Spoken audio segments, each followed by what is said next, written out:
Dudes, what's up? Don B from the Don B podcast. Check out Atheist Edge. They're all over YouTube. I watch them. I watch every episode. And I'm not lying to you. I would never lie to you. I just lied to you. Whatsoever. If you see us shivering, it's fucking cold out here. It's All right. a little bit chilly. All right. Here at World of Beer in Fort Worth. Yes, and guess who's right inside texting away? We kicked Richard Carrier to the damn curb. Is that so weird? that we could come out and record. Isn't this. that weird? That's surreal. Like, that's surreal on top of surreal. The Richard Carrier, that He's guy. sitting in there that alone guy. on his phone. Dr. Richard Carrier. Yeah.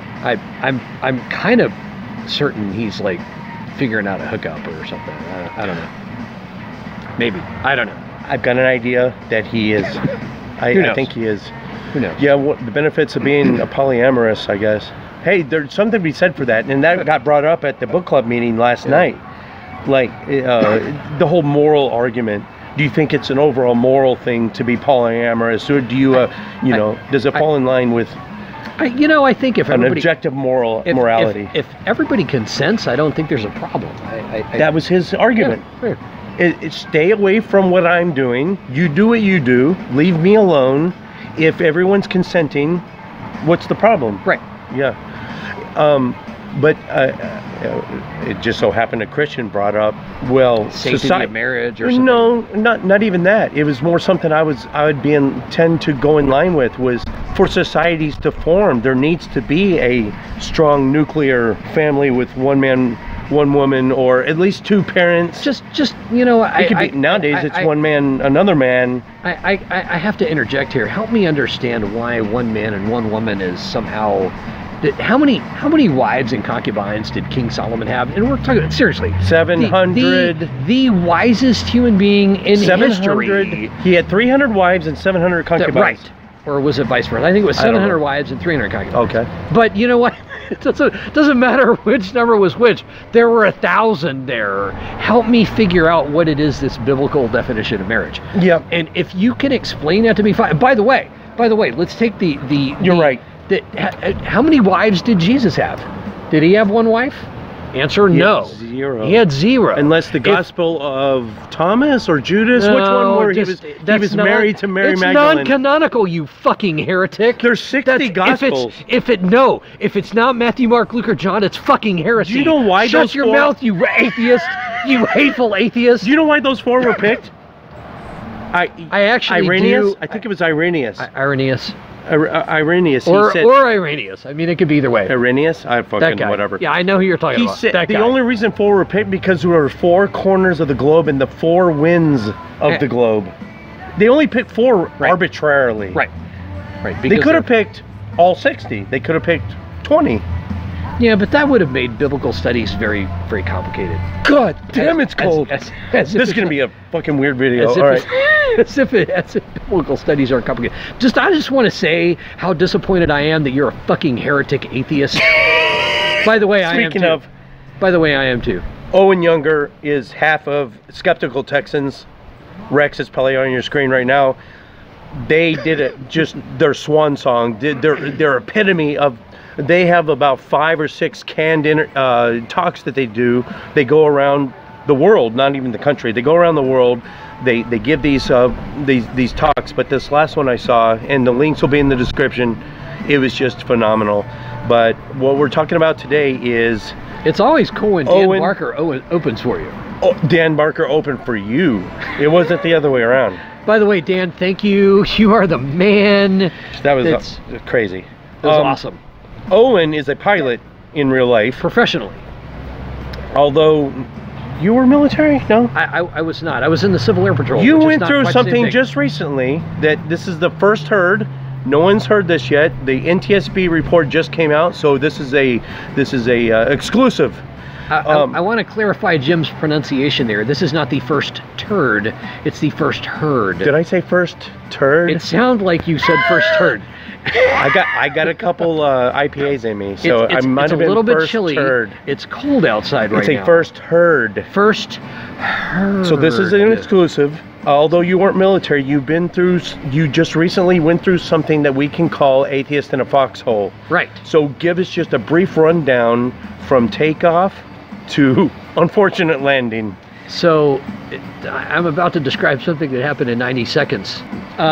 So a little bit of background. I fly corporate jets for a living.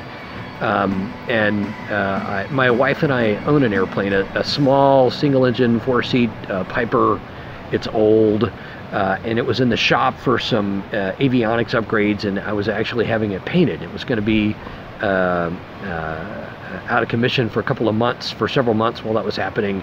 And one of my jet clients, I probably shouldn't talk about who they were, but one of my jet clients in Oklahoma had agreed to let me use one of their similar airplanes, a small single-engine 4-seat airplane, while my airplane was in the shop. And the reason was because I commute to work for a number of clients that I have that are in sort of the 4 or 5 state area here, Dallas and the North Texas area, and then all of Texas, Oklahoma, Arkansas, Louisiana. And I needed to be able to get around. And so they let me use one of their airplanes while my airplane was in the shop having some work done. So I was in Houston, actually making a presentation to the Galveston Oasis. It was the first time Rex and I had presented to Galveston Oasis, and the day was May 27th. And I had flown this particular airplane from my home airport in McKinney, Texas, down to Houston Executive Airport in Katy, Texas on the 26th, the night before, and spent the night. My mother lives in Katy, and it was a perfect opportunity to go down and visit my mother and hang out that night. And then the next day make the presentation at Galveston Oasis, and then hang out with my mother in the afternoon, and not quite evening, but late afternoon. And then my plan was to fly home. It's only about an hour and a half to fly home in an airplane like this from Houston back to Northeast Dallas. And I was dropped off at the airport by my mother after having a late lunch with her, and got the airplane ready to fly, and called for my clearance. I'm a professional pilot, so I never ever fly without being on an instrument flight plan. So I called for my instrument clearance, received that, programmed my avionics, and taxied out to the runway, and was cleared for takeoff. And on the takeoff roll, I experienced a very fascinating thing. It felt like I had a right to left crosswind. And do simulators ever get that right? Sometimes. Really? Sometimes. So you kind of were you? So I fly. Were you familiar with what was going on right there? Of course. I in the real world, it's actually pretty common. Pretty common. You always try to take off into the wind, and so the perfect situation is that the wind is blowing right in your face when you're taking off, because that helps you lift. Right, exactly. But practicing crosswinds is something that we always do, and I'm an experienced pilot. I've been doing it 20 years, and I fly jet airplanes for a living. This was a little 4-seat airplane with a propeller. It was not a very sophisticated airplane compared to what I do for a living. I fly jet airplanes for a living. It feels like, for those of you who are aviators, it felt like, for all the world, it felt like I had a right to left crosswind. I didn't. The tower had told me in my takeoff clearance that the winds were calm. And I almost said, in the middle of the takeoff roll, I almost keyed the mic to tell the tower, hey, I thought you said the winds were calm. It would have been a joke, but I'm actually thinking that in my mind as the takeoff continues. So what do? I add some more right aileron and continue the takeoff roll. When I rotate, rotation means that I reach the speed that's designated to bring the nose wheel off the ground. So I bring the nose wheel up, I rotate around the lateral axis of my airplane. I bring the nose wheel up, and that should bring me off the ground. And I rotate. Pause button. If it helps the viewers, it helps me, so it might help you. Imagine, instead of atmosphere, that he's doing this in water. For some reason, it really helps me visualize what's going on. Okay. That you're doing it in a water medium. That works too. Or imagine that you're sticking your hand out the car out window when you're a kid. With the thing. And you feel your hand going up and down. Yep. That's all I'm doing. I'm rotating. I'm bringing the nose up so that I can climb off the ground and start flying. And when I bring the nose up, I experience something, immediately realize that my wings are rolling to the left. And so you're looking at me. I'm showing this correctly as I'm doing it, but you're seeing it backwards because you're looking at me in the opposite. So my wings are rotating to the left, and that means I'm going to turn to the left. And the problem is I am commanding opposite aileron. In other words, I'm commanding opposite flight control so that I don't roll to the left, and I'm still rolling to the left. And I know within a second or two that I have a serious problem. And I actually key up on the radio, and I have the audio, and the FAA does too. And I keep on the radio and say, "Tower, I've got a problem." And without skipping a heartbeat, the tower controller, I don't want to say his name, but a really, really nice guy. I met him the next day face to face, and we shook hands and hugged, actually. He says, Sierra 67 Yankee, runway 18 cleared to land. And within just a heartbeat, I tell him not going to make it, which meant that I can't get back to the runway. But I'm really, really busy right now. I don't have time to tell you what's going on. I am flying an airplane and saving my own life. The only way to keep the airplane from rolling upside down, so I was in a left turn.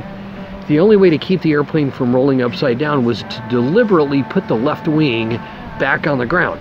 I knew just after rotating that I had a real problem, so I stopped my climb and I told the tower I had a problem, and my brain is still sort of assimilating everything that's happening.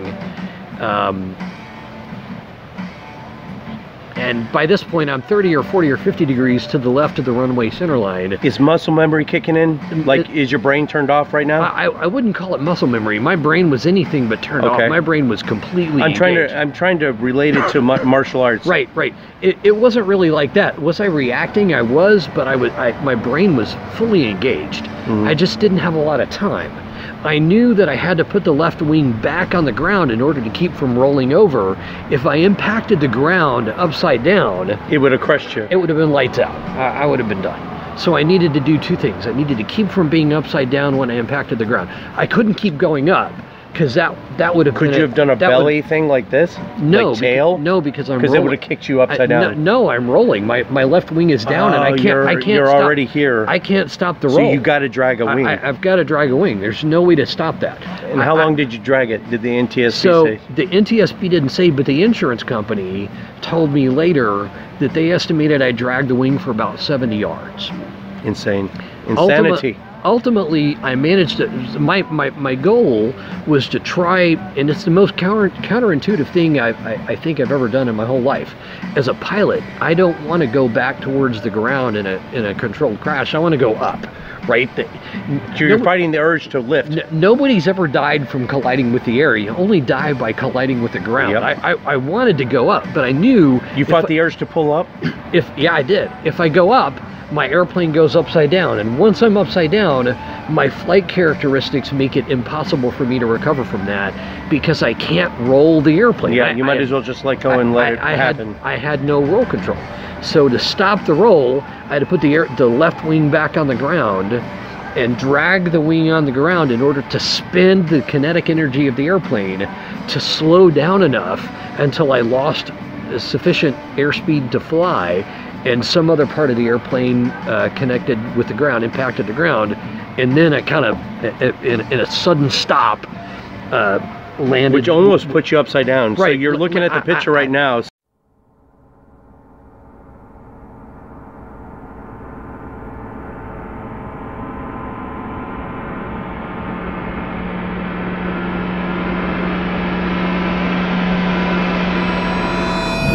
So he almost did a sort of a nose pointed at the ground situation. If you looked at that picture just in and of itself, it looks like you just went slow speed straight into the ground. So in the end of the story, the left wing completely sheared off at the wing root. It's a Cirrus SR-20, if you're familiar. It's a composite airplane. The wing sheared off at the root. The tail of the aircraft, you'll notice that the empennage aft of the empennage right there at the horizontal stab and vertical stab root are sheared off of the airplane, because I was standing on the right rudder trying to hold the nose off as long as I could, and the torsion forces snapped it off, because there's a lot of force being applied right there. For those of you who are aviation oriented, yes, I absolutely use the checklist. I did a pre-flight in front of the FBO. Tell them what the NTSB, like the findings as of right now. So the reason I'm finally talking, this happened on May 27th. For a non-fatal accident, it's extremely unusual that the NTSB has not come out with a preliminary report for 5 months, almost 6 months. The NTSB has found that I had a control linkage disconnect in my ailerons. They are investigating precisely why that happened. I've been advised, at least for now, that I'm clear of any 709 action from the FAA. No pilot error. So they have told me basically that there's no pilot error, which makes me happy. I'm a professional. If I have a pilot error, You're still flying right now. Yeah, I am. He's got another one tomorrow morning. I'm flying tomorrow morning in a jet with corporate passengers tomorrow. The thing that we want to talk about is God as a co-pilot. That's why we're on this show right now. Right. So the entire time, from the moment you noticed something was wrong to the moment you noticed that you might roll and this might be a lights out, did the idea of praying, did the idea of looking up to the sky or asking something bigger than you, or was there any reaching out? No. Was it an inherent? Was it written on your heart that you should know that there is something that you should be crying out to? Absolutely not. I am a professional aviator. I do this for a living in much, much larger, more sophisticated airplanes. And as a professional, my primary responsibility was to save myself. I wasn't ready to leave my wife or my dogs. I love all of them. And I definitely had a professional responsibility not to hurt any people or property on the ground. And I managed to accomplish all of those objectives and do so in a way that allowed me literally to walk away unassisted from the plane crash. No, if you look at it, I know you've got the photo. The FAA inspector told me the next morning that, in his opinion, it was extraordinary that not only did I live, but that I walked away from the crash. I'm sorry, it's a little bit cold outside, so you're hearing me shiver just a bit while we're talking. When you first showed it to me in the group we were in, I did feel a sense of, I don't know, the odds and lots of probability. I started just running through mass statistics in my mind, and I started thinking about the awe, and just the awe of the gravity of what happened to you. My wife asked me a difficult question. She said, Owen, of all the people that you know who are pilots, even professionals, how many people do you know who could have found a way to not just live but walk away from that without a broken bone or a concussion? I had a black eye. That's all I had. My right eyebrow hit the sun. No kidding, hit the sun visor, kind of like a car sun visor that folds down to block the sun. My right eye hit the sun visor. I got T-boned last Christmas and dislocated my shoulder and broke a big toe. And that's more injuries than you got in a plane. Yeah. I had no broken bones, no compressed vertebrae, no fractures, no concussion. I was taken to the emergency room. They performed 2 CAT scans. Probably standard. Yeah, 2 CAT scans. 2 CAT scans, 7 X-rays, lots of physical evaluation and manipulation, lots of shots, tetanus, and everything else. I want to thank all of the EMT and fire and medical personnel and the professionals in the control tower and air traffic control. You guys were fantastic. Mobilized emergency support way before you even crashed. Yeah, they knew what was going on and knew what to do about it. They were fantastic. Awesome. By the time I'd gotten out of the airplane and gotten my overnight bag out of the cargo area, a little bit of assistance. One of the line service personnel there at the FBO at Houston Executive Airport, TME, if you're familiar, is the designator. A line service guy had driven in a sort of an all-terrain vehicle across a great big empty field. It was about a half a mile from the runway center line, pointed almost the opposite direction from takeoff because I was in a left turn the whole time. Anyway, he came out and helped me get the overnight bag out, and then he and I walked about 100 yards over to the ambulance that was just pulling up. They were there within 3 or 4 minutes of the impact. My flight lasted, I would be astonished if it were more than 90 seconds. And in that whole time, I didn't once think about my mortality. I didn't once think about saying a prayer. I was fully engaged in saving my life and making sure I didn't kill anybody on the ground. Those were the driving priorities. You look at the wreckage in the photos. That's real. Like that was an actual real live airplane crash. And I climbed out of the cockpit and I pulled the cell phone out of my flight bag and I called the passenger terminal and said, "Hey, this is Owen. I'm the pilot of that Cirrus that just went in next to the airport. Can you please call the control tower and have them send a fire truck out here? My fuel tanks were topped off and I want to make sure there's no fire." That was good looking out right there too. Yeah, the girl who answered the phone, who I still know, the next day I was back out at the airport to meet the FAA, and she ran up to me and hugged me and said, "God was really looking out for you." Oh, she didn't. No, I'm not kidding. I'm not saying that because we're on the show. She may see this video even. She's a wonderful person, absolutely delightful. She's a young lady, and she ran up and put her arms around my neck and hugged me and said, "I'm so glad you're alive. I will never forget you for the rest of my life." And I really appreciated that. She told me that she was convinced that God helped me to live, and I said, "What about all the other poor fuckers that don't walk away?" I didn't say that. What I said was, I really respect that you think that, but I'm an atheist. The only person in the cockpit with me was me. I was by myself. Like that Wolf Blitzer interview after the tornado. Remember that? Yeah. And she said, "Well, actually, I'm an atheist," and he was fucking dumbfounded. He didn't know what to say afterwards. Well, I'm pretty sure he is too. Wolf Blitzer? He works for CNN. Yeah, why would he? He just said that as a probably. Yeah, just to be you kind of to placate to his audience. You kind of assume, right? Maybe. You're an atheist too. You assume that most people are believers. I think Obama was, and I have good evidence for it. But anyway, on your screen right now is the relevant passage. I can't quote it chapter and verse, but it's so if you think that God's law or our morality or what we're going to do or knowing that there is a God is written on our heart, it is not.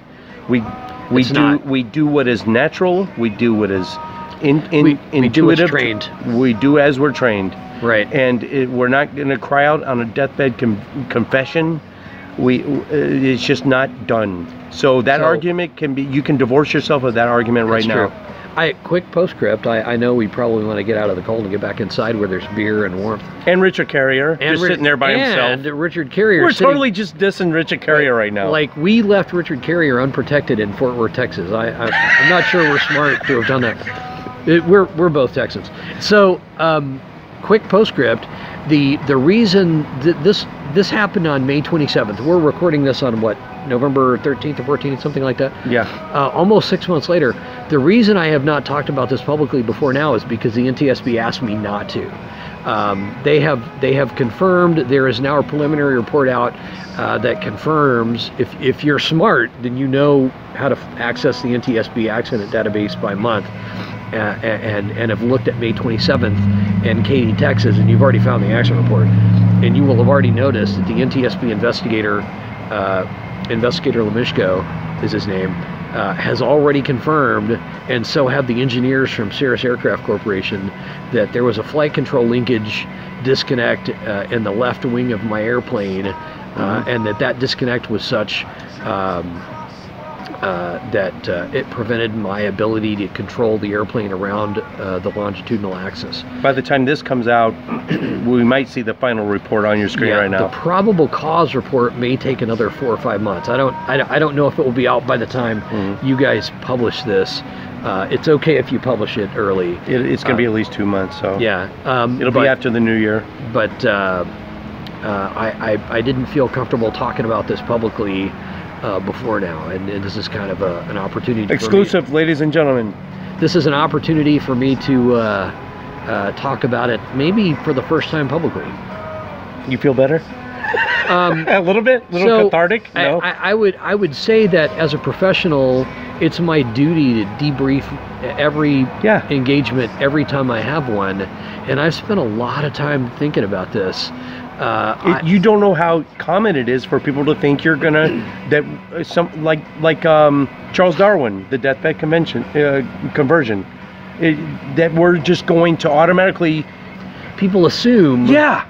It didn't happen. That's the default. That's what we're going to go back to when we're faced with crisis times. I didn't panic. I didn't worry. I didn't say a prayer. I didn't say, God, please help save me.